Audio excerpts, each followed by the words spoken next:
ചേട്ടാ ചേട്ടാ എന്നുള്ള ഒന്ന് രണ്ട് വിളി കേട്ടതിന് ശേഷമാണ് ഞാൻ തിരിഞ്ഞു നോക്കിയത്. തിരിഞ്ഞു നോക്കുമ്പോൾ ചുരുണ്ട മുടിയുള്ള നല്ല ഉയരവും എന്നാൽ മെലിഞ്ഞ് ഏറ്റവും ട്രെൻഡിയായി ഡ്രസ്സ് ധരിച്ചൊരു പെൺകുട്ടി. ഞാൻ എന്തെന്ന മട്ടിൽ പെൺകുട്ടിയുടെ മുഖത്തേക്ക് നോക്കി. ചേട്ടാ, നിങ്ങളാണോ ഈ വിവാഹമൊക്കെ നടത്തിയത്? നമ്മൾ അതെ എന്ന രീതിയിൽ തലയാട്ടി. പെൺകുട്ടി ഒരു ചോദ്യം എന്നോട് ചോദിച്ചു.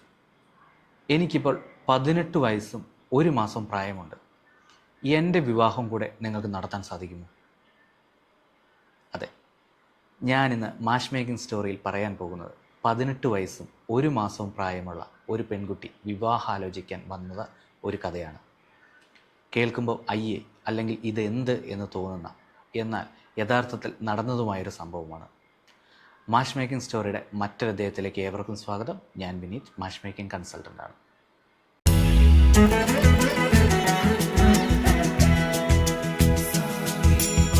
2024 ജനുവരി 1 എല്ലാ വർഷത്തെ പോലെ നമ്മൾ നടത്തുന്ന സമൂഹ വിവാഹം നമ്മൾ കണ്ടക്ട് ചെയ്യുമായിരുന്നു. ആ സമയത്തുണ്ടായ ഒരു സ്റ്റോറിയാണ് ഞാൻ ഇന്ന് നിങ്ങളുമായിട്ട് പങ്കുവയ്ക്കുന്നത്. സമൂഹവുമായിട്ട് ബന്ധപ്പെട്ട നിങ്ങൾക്കറിയാം, വളരെയധികം തിരക്കുണ്ടാകുന്ന ഒരു ദിവസമാണ്. അങ്ങനെ 10 പേരുടെ വിവാഹമാണ് അന്ന് അവിടെ നടന്നത്. അപ്പോൾ ഈ തിരക്കിൻ്റെ ഇടയിൽ നമ്മൾ വിവാഹത്തിൻ്റെ എല്ലാ ചടങ്ങുകളും കഴിഞ്ഞ് ഒന്ന് ഗ്രീൻ റൂമിലേക്ക് പോകാം എന്ന് കരുതി നിൽക്കുന്ന സമയത്താണ് ഞാൻ ഇൻട്രോയിൽ പറഞ്ഞ പോലെ ഈ ഒരു പെൺകുട്ടി എന്നെ അപ്രോച്ച് ചെയ്യുന്നത്. അപ്പോൾ പെൺകുട്ടിയായിട്ട് സംസാരിക്കുന്ന സമയത്ത് പെൺകുട്ടി എൻ്റെ അടുത്ത് പറഞ്ഞു, എൻ്റെ കൂടെ നിങ്ങൾക്കൊന്ന് വരാൻ സാധിക്കുമോ? ഞാൻ ഒരാളെ പരിചയപ്പെടുത്താം.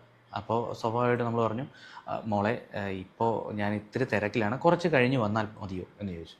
അപ്പോൾ പെൺകുട്ടി പറഞ്ഞു, അല്ല ഏട്ടാ, ഒരു 10 മിനിറ്റ് മതി, എൻ്റെ കൂടെ ഒന്ന് വരാമോ, ഞാൻ ഒരാളെ പരിചയപ്പെടുത്താം എന്ന് പറഞ്ഞു.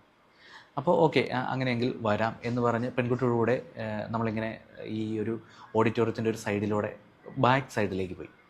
അപ്പോൾ അവിടെ തല മൊട്ടയടിച്ച, മുഖത്തൊരു മാസ്കൊക്കെ ധരിച്ച്, ഒരു വെള്ള വസ്ത്രമൊക്കെ ധരിച്ചിട്ട് ഒരാളവിടെ ഇരിക്കുന്നു. പെൺകുട്ടി എൻ്റെ അടുത്ത് പരിചയപ്പെടുത്തി, ചേട്ടാ ഇതെൻ്റെ അച്ഛനാണ്. അപ്പോൾ അദ്ദേഹം പെട്ടെന്ന് എഴുന്നേറ്റു, എന്നിട്ട് കൈ കൂപ്പി നമസ്കാരം സാർ എന്നെൻ്റെ അടുത്ത് പറഞ്ഞു. അപ്പോൾ ഞാൻ എന്തെന്നുള്ള രീതിയിൽ ഇങ്ങനെ ആശ്ചര്യത്തോടെ നോക്കുകയാണ്. അപ്പോൾ പെട്ടെന്ന് അദ്ദേഹം അവിടെ ഇരുന്നു. എന്നിട്ട് മോൾ എന്നോട് പറഞ്ഞു, സാർ ഇത് അച്ഛനാണ്, അച്ഛന് ക്യാൻസർ ഫൈനൽ സ്റ്റേജിൽ നിൽക്കുന്ന ഒരു കണ്ടീഷനിലാണ്. പെട്ടെന്ന് തന്നെ എനിക്ക് മനസ്സിലായി എന്താണ് ഇവിടെ സംഭവിക്കുന്നത് എന്നുള്ള കാര്യം എനിക്ക് മനസ്സിലായി. അച്ഛൻ എൻ്റെ അടുത്ത് പറഞ്ഞത് ഇങ്ങനെയാണ്, എനിക്ക് ഇനി ഒരുപാട് നാൾ സമയമൊന്നുമില്ലെന്ന് എനിക്ക് നന്നായിട്ടറിയാം. അപ്പോൾ അതുകൊണ്ട് തന്നെ എൻ്റെ മകളുടെ വിവാഹം നടന്നു കണ്ടാൽ കൊള്ളാമെന്നെനിക്ക് തോന്നലുണ്ട്. നിങ്ങളെക്കൊണ്ടത് സാധിക്കുമോ? എന്ത് പറയണം, എന്ത് റിപ്ലൈ കൊടുക്കണമെന്നൊന്നും നമുക്ക് മനസ്സിലായില്ല, അല്ലെങ്കിൽ എനിക്കത് അറിയാൻ പറ്റിയില്ല. ഞാൻ 1 മിനിറ്റ് അല്ലെങ്കിൽ കുറച്ച് നേരം മിണ്ടാതെ നിന്നു. അപ്പോൾ അച്ഛൻ പറഞ്ഞു, എനിക്കറിയാം നിങ്ങളെ കൊണ്ടത് സാധിക്കും, കാരണം പെൺകുട്ടിക്ക് ഇത്രയും പ്രായമുള്ളൂ, ഉറപ്പായും നിങ്ങളെ കൊണ്ടത് സാധിക്കുന്നേ ഉള്ളൂ. എനിക്ക് പറയാനുള്ള കഥ സാറ് നമുക്ക് കേൾക്കാമോ? ഞാൻ പറഞ്ഞു, തീർച്ചയായും കേൾക്കാം. അങ്ങനെ അദ്ദേഹത്തിൻ്റെ കഥ പറയുകയാണ്. കുറേ നാളുകൾക്ക് മുമ്പ് പെൺകുട്ടിയുടെ അമ്മ, പെൺകുട്ടി ചെറിയ സമയമായിരുന്നപ്പോൾ തന്നെ മരിച്ചുപോയി. അച്ഛനും അച്ഛൻ്റെ അമ്മയും കൂടെയാണ് ഈ പെൺകുട്ടീനെ വളർത്തിയത്. പെൺകുട്ടിയുടെ അച്ഛമ്മയാണ് ഈ പെൺകുട്ടീനെ വളർത്തിയത്, കാര്യങ്ങളെല്ലാം നോക്കുന്നത്. അങ്ങനെ +1 അവസാനമായ സമയത്ത് പെൺകുട്ടിയുടെ അച്ഛമ്മ വാർദ്ധക്യ സഹജമായിട്ട് അസുഖം മൂലം മരണമടഞ്ഞു. ഈ ഒരു അച്ഛൻ്റെ ഒരു സ്വഭാവം എന്ന് വെച്ച് കഴിഞ്ഞാൽ ചെയിൻ സ്മോക്കറാണ്, കണ്ടിന്യൂ ആയിട്ട് ചെയിൻ സ്മോക്ക് ചെയ്തു. അങ്ങനെ ഈ അച്ഛൻ കുറേ നാളുകൾക്ക് ശേഷം, ഈ പെൺകുട്ടി +1 ഒക്കെ കഴിഞ്ഞ് +2 ഒക്കെ ആയിരിക്കുന്ന സമയത്താണ് അച്ഛൻ റിയലൈസ് ചെയ്തത്, അച്ഛന് ലങ്സിൽ ക്യാൻസർ ഉണ്ടെന്നുള്ളൊരു കാര്യം അച്ഛൻ റിയലൈസ് ചെയ്തത്. അങ്ങനെ ഇത് വീട്ടിലൊന്നും ആരും അറിയിച്ചില്ല. പക്ഷേ ഇതിൻ്റെ ബുദ്ധിമുട്ടുകൾ കൂടി വന്ന സമയത്ത് ബന്ധുക്കളൊക്കെ ഇടപെട്ട് അച്ഛന് പറയേണ്ടി വന്നു ഇങ്ങനെ ക്യാൻസറാണ് എന്നുള്ളത്. അച്ഛൻ അത്യാവശ്യം സ്വത്ത് കാര്യങ്ങളെല്ലാം ഉള്ള ഒരു മനുഷ്യനാണ്. സ്വന്തമായിട്ടൊരു സ്റ്റേഷനറി അല്ല, ഒരു സൂപ്പർ മാർക്കറ്റ് എന്ന് വേണമെങ്കിൽ പറയാം, സ്വന്തമായിട്ടുള്ള ആളാണ്. പെൺകുട്ടി പഠിക്കാൻ മിടുക്കിയാണ്. പക്ഷേ വല്യമ്മ മരണപ്പെട്ടു, അമ്മ മരണപ്പെട്ടു. അങ്ങനെ പെൺകുട്ടി തനിച്ചാകും എന്നുള്ളൊരു ഫീലിലേക്ക് അച്ഛൻ കിടക്കുമ്പോഴാണ് അച്ഛൻ ഈ വിവാഹം എന്നൊരു ചിന്ത പെട്ടെന്ന് മനസ്സിലേക്ക് വന്നത്. ഇനി താൻ പോയാലും തൻ്റെ മകളെ സുരക്ഷിതമായ ഒരു കൈകളിൽ ഏൽപ്പിക്കണം എന്നുള്ളൊരു ചിന്ത കൊണ്ടാണ് അച്ഛൻ ഇങ്ങനൊരു തീരുമാനമെടുത്തതെന്നുള്ളത് നമുക്ക് മനസ്സിലായി. അച്ഛനുമായിട്ട് സംസാരിച്ചു. അച്ഛൻ പറഞ്ഞു, എൻ്റെ മോൾക്ക് നല്ല വിദ്യാഭ്യാസം കൊടുക്കാൻ കപ്പാസിറ്റി ഉള്ളതും അത്യാവശ്യം സാമ്പത്തിക സ്ഥിതിയുമുള്ള ഒരാളെയാണ് ഞാൻ നോക്കുന്നത്. എൻ്റെ സ്വത്ത് മുഴുവൻ ഞാൻ മകളുടെ പേരിൽ എഴുതി വയ്ക്കുന്നുണ്ട്. കാരണം ഞങ്ങൾക്കറിയാം, എനിക്കോ അല്ലെങ്കിൽ മോൾക്കോ നന്നായിട്ടറിയാം ഇനി അധികം സമയമില്ല എന്നുള്ളത്. ഇവളെല്ലാം ഇത് റിയലൈസ് ചെയ്ത് കഴിഞ്ഞു. ഇപ്പം ഒരുപാട് സർവീസുകളുണ്ട്, എനിക്ക് നോക്കാൻ പറ്റും എന്നുണ്ടെങ്കിലും എനിക്ക് നിങ്ങളെ ഒരു വിശ്വാസമുണ്ട്. നിങ്ങൾ കാരണം ഇത്രയും കാര്യങ്ങൾ ചെയ്തതുകൊണ്ട് എനിക്ക് നിങ്ങളിലൊരു വിശ്വാസമുണ്ട്. നിങ്ങൾ കണ്ടെത്തുന്നത് അല്ലെങ്കിൽ നമുക്ക് ഏറ്റവും യോജിക്കുന്ന ഒരാളെയാണ് കണ്ടെത്തുന്നത് എനിക്ക് നല്ല വിശ്വാസമുണ്ട്. നിങ്ങളെക്കൊണ്ട് സാധിക്കുമോ? ഞാൻ പറഞ്ഞു തീർച്ചയായിട്ടും. എനിക്ക് കുറച്ച് സമയം വേണം. നിങ്ങൾ ഈ ഒരു ഡീറ്റെയിൽസ് നമുക്കൊന്ന് സംസാരിച്ച് കുറച്ച് സമയം നിങ്ങൾക്ക് തരാൻ സാധിക്കുമെങ്കിൽ നിങ്ങൾ വളരെ പ്രധാനപ്പെട്ട അല്ലെങ്കിൽ വേണ്ടപ്പെട്ട രീതിയിൽ നിങ്ങൾക്ക് വിവാഹാലോചനകൾ നോക്കാം. അന്നത്തെ ആ ഒരു കോൺവെർസേഷൻ അവിടെ കഴിഞ്ഞു. എനിക്കാണെങ്കിൽ നല്ല രീതിയിൽ വിഷമം ഉണ്ടായി. ഞാനിത് നമ്മുടെ ടീം മെമ്പേഴ്സിനോട് പറഞ്ഞ സമയത്ത് അവർക്കെല്ലാം നല്ല വിഷമമാണ് ഈ ഒരു കാര്യത്തിലുണ്ടായത്. കാരണം 18 വയസ്സുള്ള ഒരു പെൺകുട്ടി വിവാഹ ജീവിതത്തിലേക്ക് കിടക്കുക എന്ന് പറഞ്ഞു കഴിഞ്ഞാൽ എന്തെല്ലാം ഉത്തരവാദിത്തങ്ങൾ ആ പെൺകുട്ടിയിൽ അടിച്ചേൽപ്പിക്കുമെന്ന് നമുക്കറിയാവുന്ന ഒരു കാര്യമാണ്. അങ്ങനെ പല സമയങ്ങളിലായിട്ട് ഈ പെൺകുട്ടിയും പെൺകുട്ടിയുടെ അച്ഛനുമായിട്ട് നമ്മൾ വീഡിയോ കോൺഫറൻസിലൂടെ, ഗൂഗിൾ മീറ്റ് വഴിയുള്ള വീഡിയോ കോൺഫറൻസിലൂടെ ഇവരോട്ട് ഓരോരോ കാര്യങ്ങൾ നമുക്ക് മനസ്സിലാക്കിയെടുക്കാൻ സാധിച്ചു.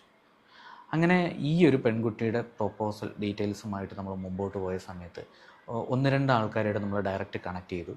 അപ്പോൾ കണക്ട് ചെയ്ത സമയത്തെല്ലാം ഇവർക്കെല്ലാം ഓരോരോ കാര്യങ്ങളിൽ സംശയങ്ങളും പ്രശ്നങ്ങളും ഇതിനെ അക്സെപ്റ്റ് ചെയ്യാനായിട്ടൊരു ബുദ്ധിമുട്ടുള്ള ആൾക്കാരാണ് ഉണ്ടെന്ന് മനസ്സിലായി. 1-2 ആളുകൾ റിജക്റ്റ് ചെയ്ത സമയത്ത് നമ്മുടെ പാനലിൽ പൊതുവായിട്ടൊരു ആശയം ഉരുത്തിരിഞ്ഞു വന്നു. നമ്മൾ ഇങ്ങനെ നോക്കിയിട്ട് കാര്യമില്ല, നമ്മളൊരു കാര്യം ചെയ്യാം, നമ്മുടെ സ്ട്രോങ് ഡേറ്റാബേസിൽ നിന്നുള്ള ആളുകളുടെ റെഫറൻസ് യൂസ് ചെയ്ത് നമുക്ക് ഈ ഒരു പ്രൊപ്പോസൽ മുമ്പോട്ട് കൊണ്ടുപോകുന്നതായിരിക്കും ഏറ്റവും കൂടുതൽ ഉചിതമെന്ന് തോന്നി. അങ്ങനെ നമ്മുടെ ഡേറ്റാബേസിൽ നിന്നുള്ള ഇതിനു മുമ്പ് മാരേജ് നടന്നിട്ടുള്ള ആളുകളുമായിട്ട് നമ്മൾ പരസ്പരം സംസാരിക്കുകയും പല ആൾക്കാരിൽ നിന്ന് സംസാരിച്ചപ്പോൾ നമുക്ക് ഒരാളെ നമുക്കതിൽ നിന്ന് ഫൈൻഡ് ചെയ്യാൻ പറ്റി. അദ്ദേഹം വിദേശത്താണ് ജോലി ചെയ്യുന്നത്. 27 വയസ്സുണ്ട്.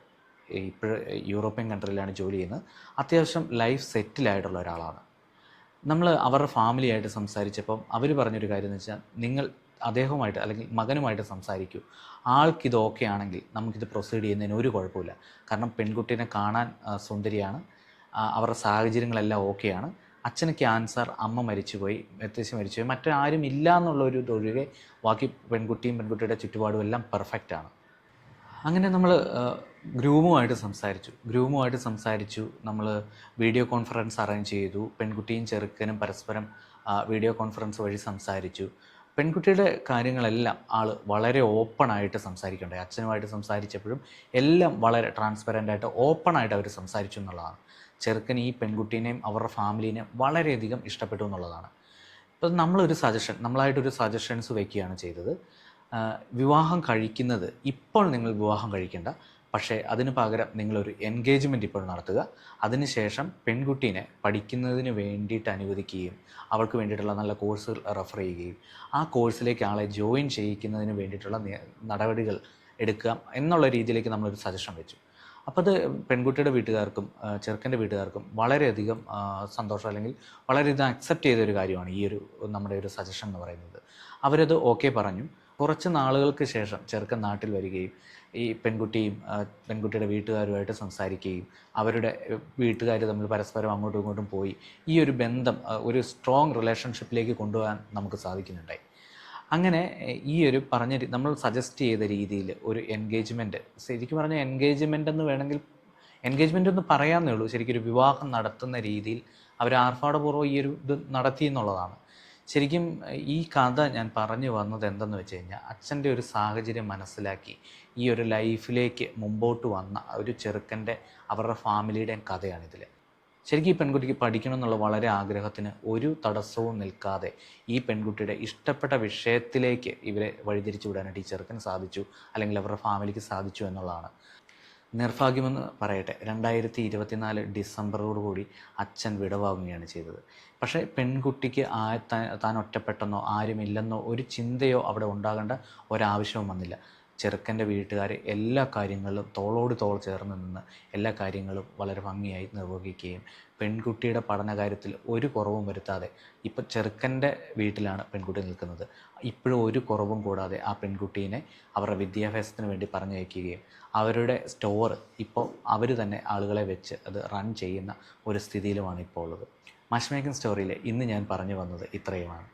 ഒരുപാട് ആൾക്കാർ റിജക്റ്റ് ചെയ്തെങ്കിലും ഒരു ഫാമിലിനെ എന്താണ് എന്ന് മനസ്സിലാക്കി അവരുടെ കൂടെ നിന്ന് അവർക്ക് വേണ്ടി എല്ലാ കാര്യങ്ങളും സപ്പോർട്ട് ചെയ്തെടുത്ത ഒരു നല്ല ഫാമിലിയുടെയും നല്ല ചെറുക്കൻ്റെയും അല്ലെങ്കിൽ നല്ല ഫാമിലിയുടെയും ഒരു നല്ല സൽസ്വഭാവിയായ ഒരു ഗ്രൂമിൻ്റെയും കഥയാണ്.